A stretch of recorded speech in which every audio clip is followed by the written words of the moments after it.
कहानी सुनी अनसुनी में आप सबका फिर से बहुत बहुत स्वागत है। आज मैं आपको सुना रही हूँ यशपाल जी द्वारा लिखित कहानी सच बोलने की भूल। तो चलिए कहानी को शुरू करते हैं। शरद के आरंभ में दफ्तर से 2 मास की छुट्टी ले ली थी। स्वास्थ्य सुधार के लिए पहाड़ी प्रदेश में चला गया था। पत्नी और बेटी भी साथ थीं। बेटी की आयु तब 7 वर्ष की थी। उस प्रदेश में बहुत छोटे छोटे पड़ाव हैं। एक खच्चर किराए पर ले लिया था। असबाब खच्चर पर लाद लेते थे और तीनों हंसते बोलते पड़ाव पड़ाव पैदल यात्रा कर रहे थे। रात पड़ाव की किसी दुकान पर या डाक बंगले में बिता देते थे। कोई स्थान अधिक सुहावना लग जाता तो वहां 2 रात ठहर जाते। एक पड़ाव पर हम लोग डाक बंगले में ठहरे हुए थे। वह बंगला छोटी सी पहाड़ी के पूर्वी आंचल में है। बंगले के चौकीदार ने बताया, साहब लोग आते हैं तो चोटी से सूर्यास्त का दृश्य जरूर देखते हैं। चौकीदार ने बता दिया कि बंगले के बिल्कुल सामने से ही जंगलाती सड़क पहाड़ी तक जाती है। पत्नी सुबह 8 मील पैदल चल चुकी थी। उसे संध्या फिर पैदल 3 मील चढ़ाई पर जाने और लौटने का उत्साह अनुभव न हुआ, परंतु बेटी साथ चलने के लिए मचल गई। चौकीदार ने आश्वासन दिया, लगभग 1.5 मील सीधी सड़क है और फिर पहाड़ी पर अच्छी साफ पगडंडी। जंगली जानवर इधर नहीं है। सूर्यास्त के बाद कभी कभी छोटी जाति के भेड़िए जंगल से निकल आते हैं। भेड़िए भेड़ बकरी के मेमने या मुर्गियां उठा ले जाते हैं। आदमियों के समीप नहीं आते। मैं बेटी को साथ लेकर सूर्यास्त से 3 घंटे पूर्व ही चोटी की ओर चल पड़ा। सावधानी के लिए टॉर्च साथ ले ली थी। पहाड़ी पर 1.5 मील रास्ता बहुत सीधा साफ था। चढ़ाई भी अधिक नहीं थी। पगडंडी से चोटी तक चढ़ने में भी कुछ कठिनाई नहीं हुई।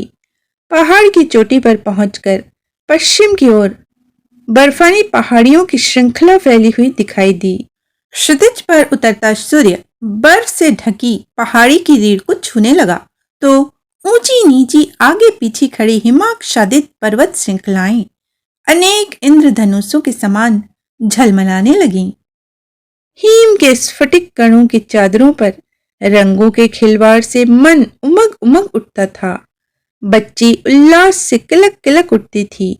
सूर्यास्त के दृश्य का सम्मोहन बहुत प्रबल था, परंतु ध्यान भी था रास्ता दिखाई देने योग्य प्रकाश में ही डाक बंगले को जाती जंगलाती सड़क पर पहुंच जाना उचित है। अंधेरे में असुविधा हो सकती है। सूर्य आग की बड़ी थाली के समान लग रहा था। वह थाली बर्फ की शूली पर अपने किनारे पर खड़ी वेग से घूम रही थी। आग की थाली का स्नेह स्नेह बर्फ के कंगूरों की ओर में सरकते जाना बहुत ही मनोहारी लग रहा था। हिम के असम विस्तार प्रति क्षण रंग बदल रहे थे। बच्ची उस दृश्य को विस्मय से मुख खोले देख रही थी। दुलार से समझाने पर भी वह पूरे सूर्य की पहाड़ी की ओट में हो जाने से पहले लौटने के लिए तैयार नहीं हुई। सहसा सूर्यास्त होते ही चोटी पर बर्फ की श्यामल नीलिमा फैल गई।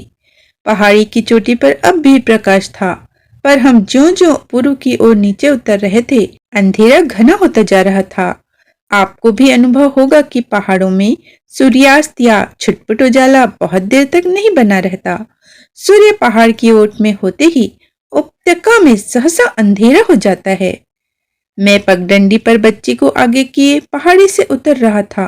अब धुंधलका हो जाने के कारण स्थान स्थान पर कई पगडंडियां निकलती फटती जान पड़ती थी।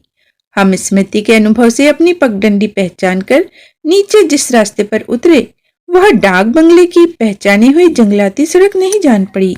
अंधेरा हो गया था। रास्ता खोजने के लिए चोटी की ओर चढ़ते तो अंधेरा अधिक घना हो जाने और अधिक भटक जाने की आशंका थी। हम अनुमान से पूर्व की ओर जाती पगडंडी पर चल पड़े। जंगल में खूब अंधेरा था। टॉर्च से प्रकाश का जो गोला सा पगडंडी पर बनता, उससे कटीले झाड़ों और ठोकर से बचने के लिए तो सहायता मिल जाती थी, परंतु मार्ग नहीं ढूंढा जा सकता था। चौकीदार ने अंचल में आसपास काफी बस्ती होने का आश्वासन दिया। सोचा समीप ही कोई बस्ती या झोपड़ी मिल जाएगी तो रास्ता पूछ लेंगे। हम टार्च के प्रकाश में झाड़ियों से बचते पगडंडी पर चले जा रहे थे। 20-25 मिनट चलने के बाद हमारा रास्ता काटती हुई एक अधिक चौड़ी पगडंडी दिखाई दी। सामने एक के बजाय 3 मार्ग देखकर दुविधा और घबराहट हुई। ठीक मार्ग कौन सा होगा? अपने लक्ष्य की ओर बढ़ने की अपेक्षा भटकाव का ही अवसर अधिक हो गया था। घना अंधेरा, जंगल में रास्ता जान सकने का कोई उपाय नहीं था। आकाश में तारे उजले हो गए थे, परंतु मुझे तारों की स्थिति में दिशा पहचान सकने की समझ नहीं थी। पूर्व दिशा दाईं होने का अनुमान था, इसलिए चौड़ी पगडंडी पर दाईं ओर चल दिए। आधे घंटे पर एक और पगडंडी रास्ता काटती दिखाई दी। समझ लिया हम बहुत भटक गए हैं। मैंने सीधे सामने चलते रहना उचित समझा। जंगल में अंधेरा बहुत घना था। उत्तरी वायु चल पड़ने से सर्दी भी काफी लग रही थी। अपनी घबराहट बच्ची से छिपाए था। बच्ची भयभीत न हो जाए, इसलिए उसे बहलाने के लिए, उसे रुकावट का अनुभव न होने देने के लिए कहानी सुनाने लगा। परंतु बहलाव थकावट को कितनी देर भुलाए रखता। बच्ची बहुत थक गई थी, वह चल नहीं पा रही थी। कुछ समय उसे शीघ्र ही बंगले जाने का आश्वासन देकर उत्साहित किया और फिर उसे पीठ पर उठा लिया। वह मेरे कंधे के ऊपर से मेरे सामने टॉर्च का प्रकाश डालती जा रही थी। मैं बच्ची के बोझ और थकावट से हाफता हुआ अज्ञात मार्ग पर अज्ञात दिशा में चलता जा रहा था। मेरी पीठ पर बैठी बच्ची सर्दी से सिहर सिहर उठती थी और मैं हाफ हाफ कर पसीना पसीना हो गया था।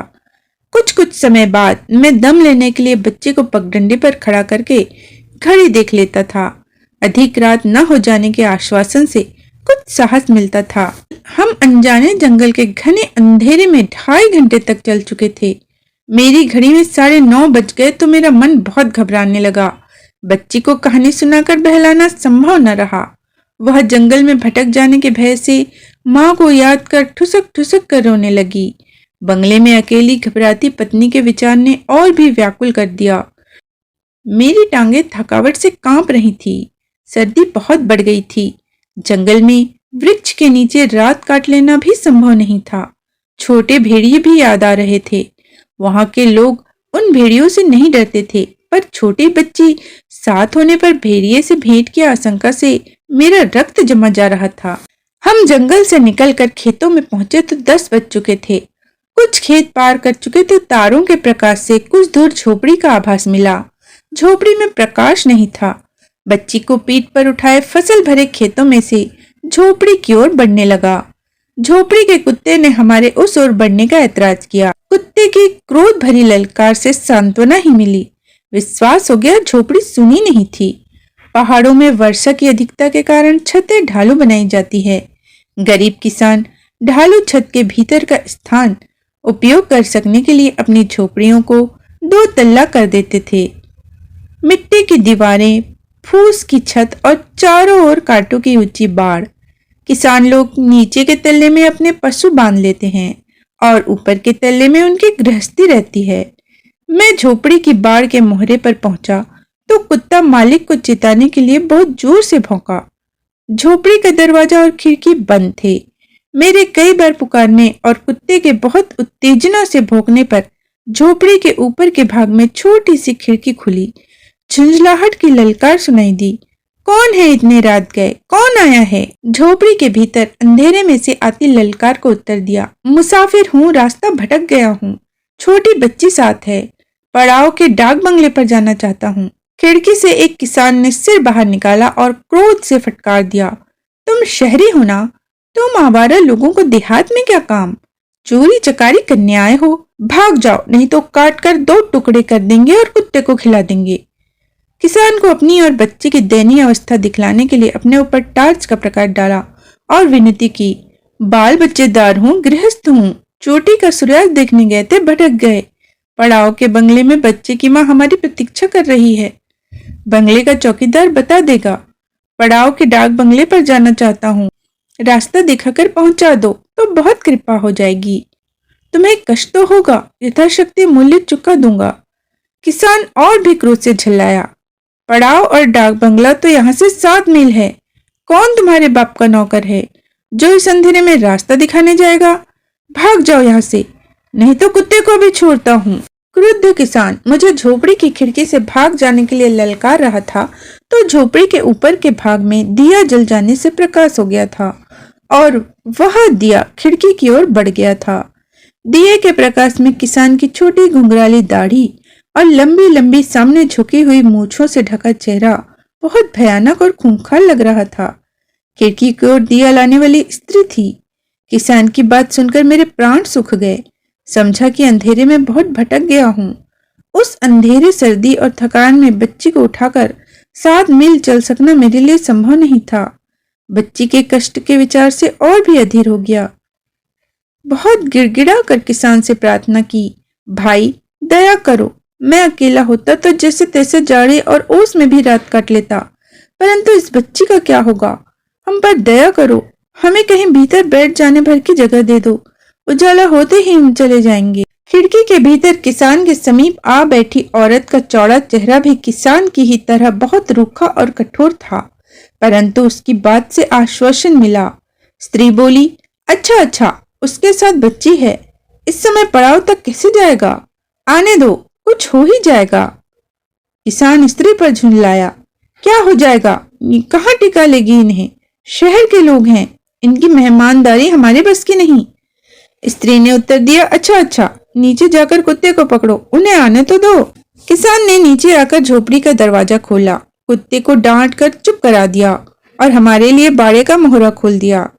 स्त्री भी हाथ में दिया लिए नीचे आ गई थी। किसान और कुत्ता स्त्री के विरोध में असंतोष से गुर्राते जा रहे थे। किसान बोलता जा रहा था, बड़े शौकीन नवाब हैं, सैर करने वाले, चले आए आधी रात में रास्ता भूलकर, कहाँ टिका लेगी तो इनको। स्त्री ने पति को समझाया, बेचारे भटक कर परेशानी में आ गए हैं तो कुछ करना ही होगा, आने दो, यह लोग ऊपर लेटे रहेंगे, हम लोग यहाँ नीचे फूस डालकर गुजारा कर लेंगे। किसान बड़बड़ाया, हम नीचे कहाँ पड़े रहेंगे? गैया को बाहर निकाल देगी कि मुर्गी को बाहर फेंक देगी? झोपड़ी के दरवाजे में कदम रखते समय मैंने टार्च से उजाला कर दिया कि ठोकर न लगे। कोठरी के भीतर दीवार के साथ एक गैया जुगाली कर रही थी। टार्च का प्रकाश आंखों पर पड़ा तो गैया ने सिर हिला दिया और अपने विश्राम में विघ्न के विरोध में फुंकार दिया। दूसरी दीवार के समीप उल्टी रखी ऊंची टोकरी के नीचे से भी विरोध में मुर्गी की कुड़कुड़ाहट सुनाई दी। स्त्री ने हाथ में लिए दिए से दीवार के साथ बने जीने पर प्रकाश डालकर कहा, हम गरीबों का घर ऐसा ही होता है, बच्ची को हाथ पकड़कर ऊपर ले आओ, मैं रोशनी ले चलती हूँ। किसान असंतोष से बड़बड़ाता रहा। झोपड़ी के ऊपर के तले में छत बहुत नीची थी। दोनों ओर ढलती छत बीच में से धन्नी पर उठी थी। धन्नी के ठीक नीचे भी गर्दन सीधी करके खड़ा होना संभव नहीं था। नीची और सकरी खाट पर गंदे गूदड़ सा बिस्तर था।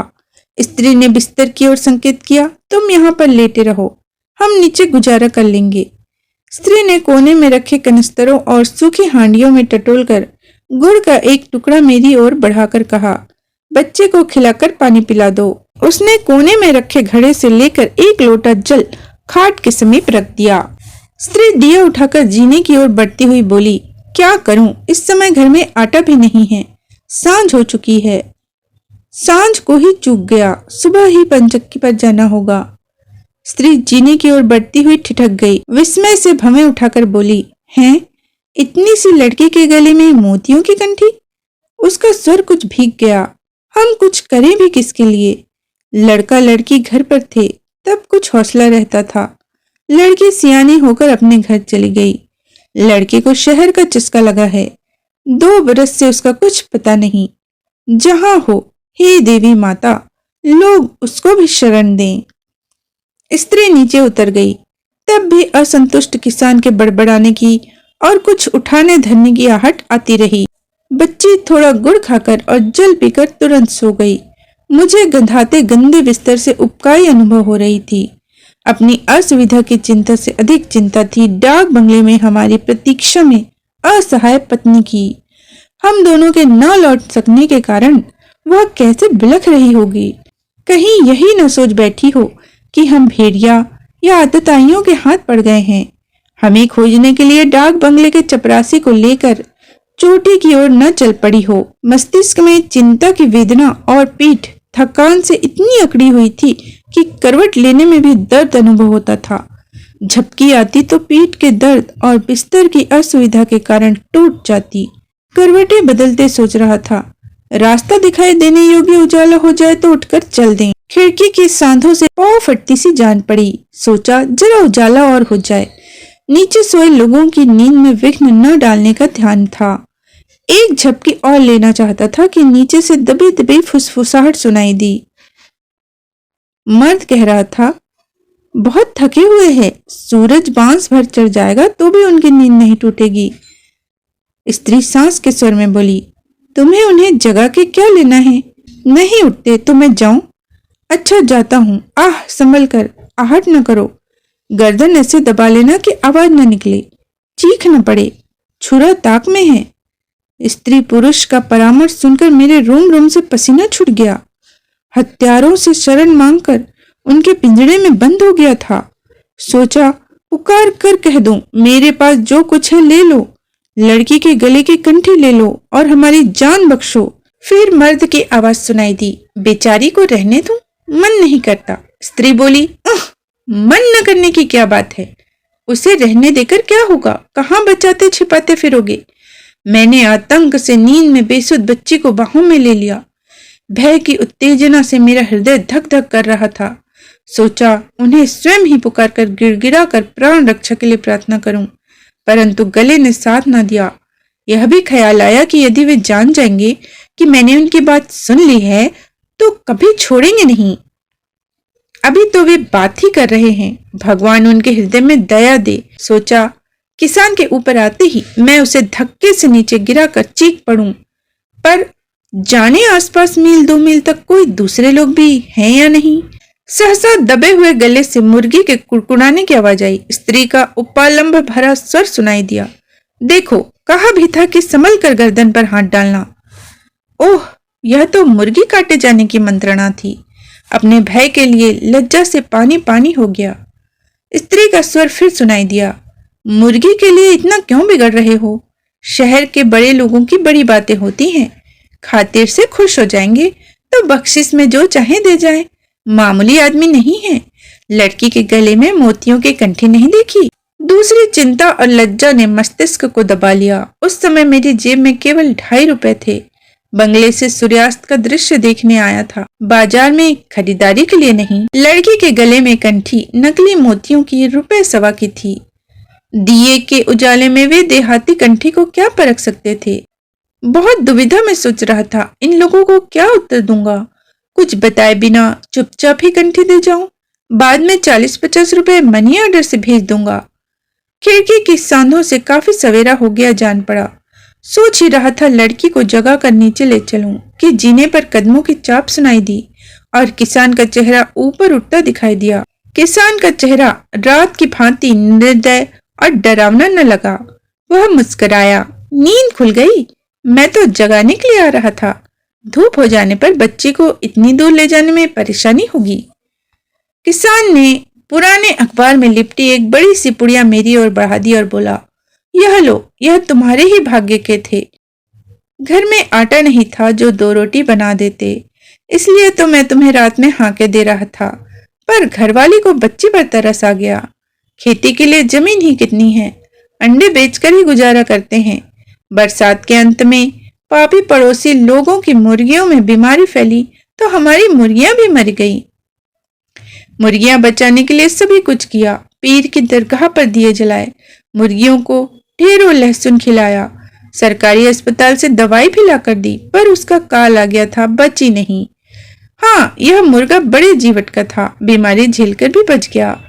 उसके लिए तुम आ गए। एक छोटी सी मुर्गी काल की आंख से बचकर छिप रही थी, वह बच्ची के लिए हो जाएगी। इस समय तुम्हारा काम चले, हमारा देखा जाएगा। किसान ने पुड़िया मेरे हाथ में दे दी और बोला, रात के भूखे हो, चाहो तो नीचे चलकर कुल्ला करके मुंह हाथ धो लो और अभी खा लो, मन चाहे तो रास्ते में खा लेना। बच्ची को उठाया, उसने उठते ही भूख से व्याकुलता प्रकट की। दोनों ने अखबार की पुड़िया खोलकर नाश्ता कर लिया। पेट भर नाश्ता करके मैं संकोच से मरा जा रहा था। किसान और उसकी स्त्री ने बहुत आशा से हमारी खातिर की थी। अपने अंतिम मुर्गा चूजा भी हमारे लिए काट दिए थे। मैंने संकोच से कहा, इस समय मेरी जेब में कुछ है नहीं, केवल 2.5 रुपए हैं। अपना नाम पता दे दो, मनी ऑर्डर से रुपए भेज दूंगा। मैंने बच्ची के गले से कंठी उतारकर स्त्री की ओर बढ़ा दी। चाहे तो यह रख लो। स्त्री कंठी हाथ में लेकर प्रसन्नता से किलक उठी। हाय, इसे तो मैं मठ में चढ़ाकर मानता मांगूंगी। हमारी मुर्गियों पर देवताओं की कोप दृष्टि कभी न हो। स्त्री की सरलता मेरे मन को छू गई। रह न सका, कह दिया, तुम्हें धोखा नहीं देना चाहता। कंठी के मोती नकली हैं। स्त्री ने कंठी मेरी ओर फेंक दी। घृणा और झुंझलाहट से उंगलियां छिटका कर बोली, रखो, इसे तुम ही रखो। शहर के लोगों से धोखे के सिवा और मिलेगा ही क्या। किसान ठगे जाने से क्रुद्ध हो गया। वह डाक बंगले का रास्ता बताने के लिए साथ न चला। दिन का उजाला था। हम राह पूछ पूछ कर बंगले पर पहुंच गए। पत्नी डाक बंगले के सामने अस्त व्यस्त और विक्षिप्त की तरह धरती पर बैठी हुई दिखाई दी। उसका चेहरा ओस से भीगे सूखे पत्ते की तरह आंसुओं से तर और पीला था। आंखें गुड़हल के फूल की तरह लाल थीं। वह बच्ची को कलेजे पर दबाकर चीख कर रोई और फिर मुझसे चिपट चिपट कर रोती रही। पत्नी के संभल जाने पर मैंने उसे रात के अनुभव सुना दिए। रात मेरे और बच्ची के असहाय अवस्था में गला काट दिए जाने के काल्पनिक भय में पसीना पसीना होकर कांपने की बात सुनकर उसने भी भय प्रकट किया। हाय, मैं मर गई। पत्नी को बच्ची की कंठी के लिए किसान स्त्री के लोभ और कंठे के विषय में सच्चाई जानकर उनके खिन्न हो जाने की बात भी बता दी। पत्नी ने मुझे उल्हाना दिया। उन देहातियों को कंठी के बारे में बताकर खिन्न करने की क्या जरूरत थी। कंठी मठ में चढ़ाकर उनकी भावना संतुष्ट हो जाती। सोचा, किस भूल के लिए अधिक लज्जा अनुभव करूं, काल्पनिक भय में पसीना पसीना हो जाने की भूल के लिए या सच बोल देने की भूल के लिए। अभी आप सुन रहे थे यशपाल जी द्वारा लिखित कहानी सच बोलने की भूल। इसी तरह की अच्छी अच्छी कहानियां सुनने के लिए कहानी सुनिए अनसुनी के साथ बने रहिएगा। फिर मिलते हैं एक नई कहानी के साथ। जय हिंद, जय भारत।